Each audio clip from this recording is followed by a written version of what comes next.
Welcome to another episode of Public Health Perspectives. Today we have Allison Foster from the National Board of Public Health Examiners. Welcome, Allison. Thank you, Camelia. I'm happy to be here. Allison, would you mind giving me a little bit about your background, kind of like your school and your career background briefly? Sure, absolutely. So I actually have a background in business administration. My bachelor's degree and my master's degree are all in business administration, but I have worked in public health for more than 20 years. And I fell into public health like many other professionals. It found me, I found it, but I certainly can't think of a more rewarding career, especially now that accreditation of health departments and academic institutions has really become so important to our field. And where did you get your business degree? I went to James Madison University in Virginia, and I actually studied risk assessments, which I find useful in the position I'm in now. And I originally started working in currency exchange, moved into real estate, and then about 20 years ago, I started working for the Association of Schools of Public Health. And about 5 years ago, I began working for the National Board of Public Health Examiners. Okay, awesome. With the CPH certification, just broadly, what does it mean to be CPH certified? So I'll give you just a little bit of background. Like most other health professions do have professional certification. It is one of the tenets of a profession. And so about 30 years ago, maybe a little longer, the American Public Health Association and the Association of Schools of Public Health really began discussing the need to professionalize the field of public health by creating a certification program.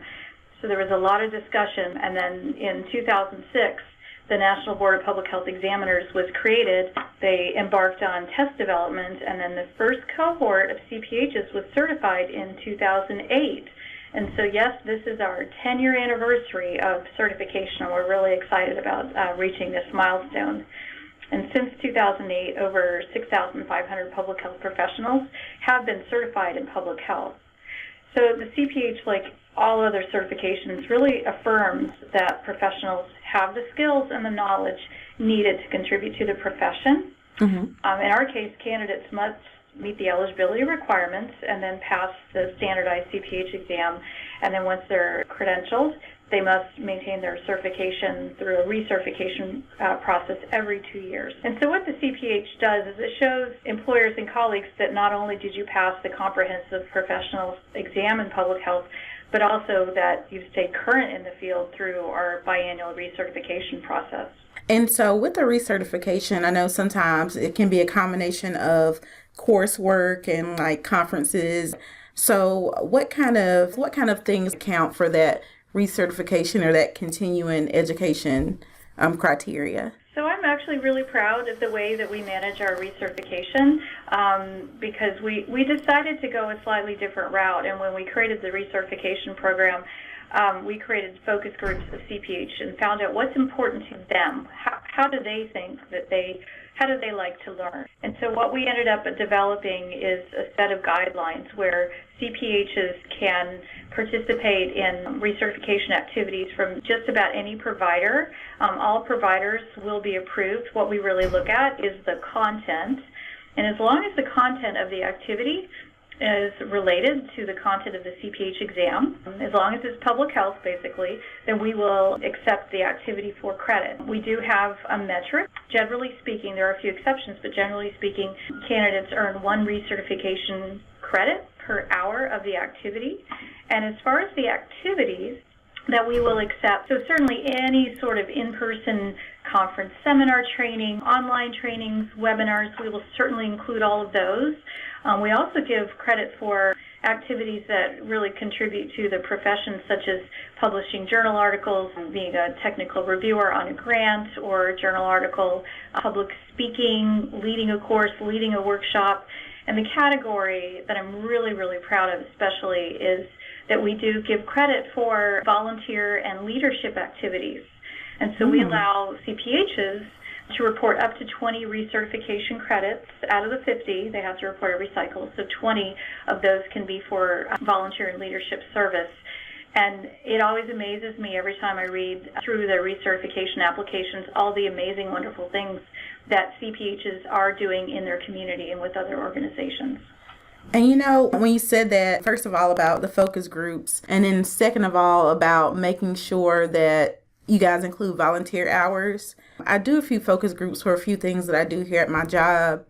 And I always tell people, the people that you are trying to affect, the only way to really know what they need and what they want is to talk to them and ask them what they want. And the thing is, I think sometimes that kind of gets missing because we're the professionals. We need to figure this out. But sometimes you have to start on the ground. You need to figure out what people want. So that's really awesome. And the fact that you guys include volunteer hours, because, and I talked about this with someone else, for me, it was difficult to have experience simply because in college, especially undergrad, the majority of my experience was volunteer experience. And so I wasn't working in an actual job. And sometimes when you're applying for jobs, they ask for so many years of experience, but then they don't necessarily define what is qualifying experience. You can have more experience in 20 hours of volunteering that you can have at an entire internship. It really just depends on your skills and your expertise in the particular area where you fit in.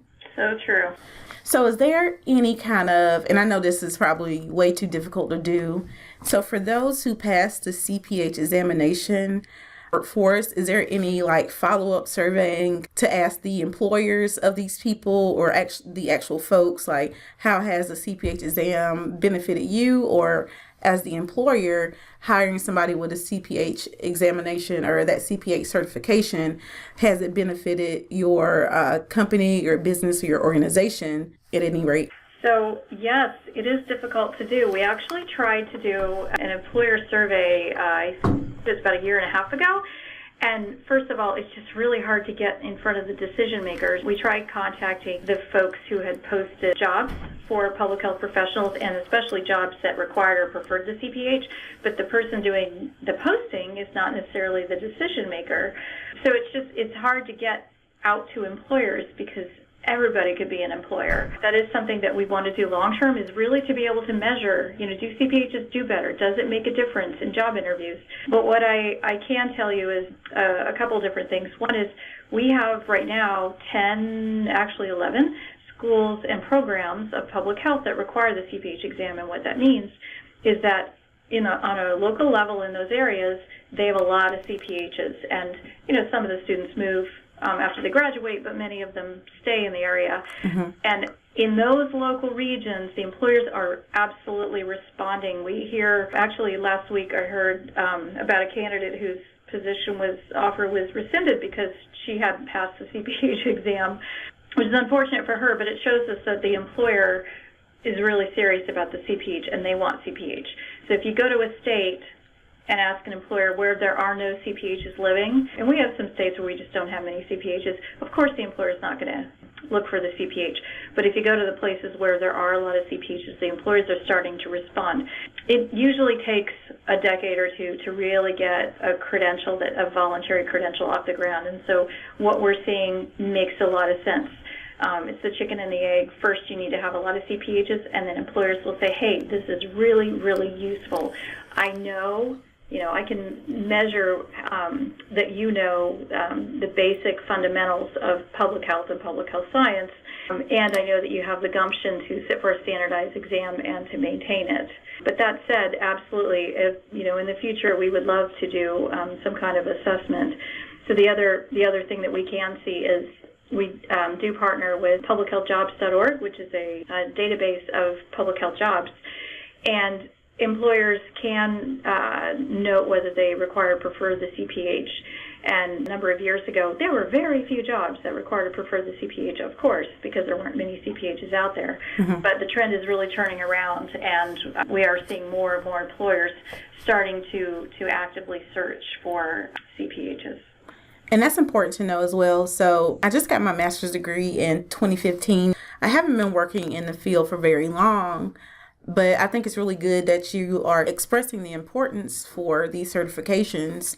So for example, I mentioned my CHES certification, And I kind of let it fall by the wayside because there wasn't really a demand for it. I know when we took it, they promoted that it would count for a year of experience on our resume. But again, employers didn't really look for that. And perhaps the CPH is something that more employers will look for. I don't want to create like a comparison between the two tests because they are testing for the same things, which is competency in various public health areas. It lends importance to the actual certification.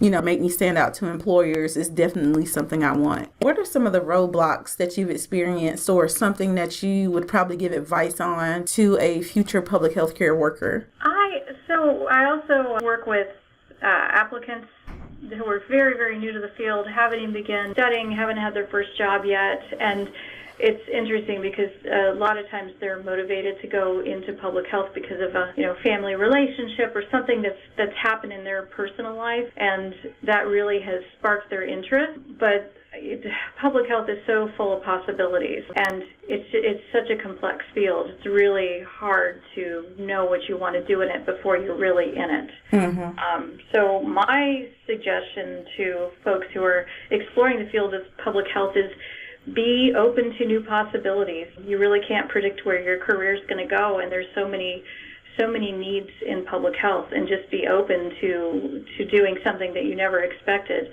And as always, we always advise, especially incoming students and very early career professionals, read everything you can, go places, meet people, learn as much as you can on the ground, learn from your colleagues, and you just never know where it's going to take you in your career.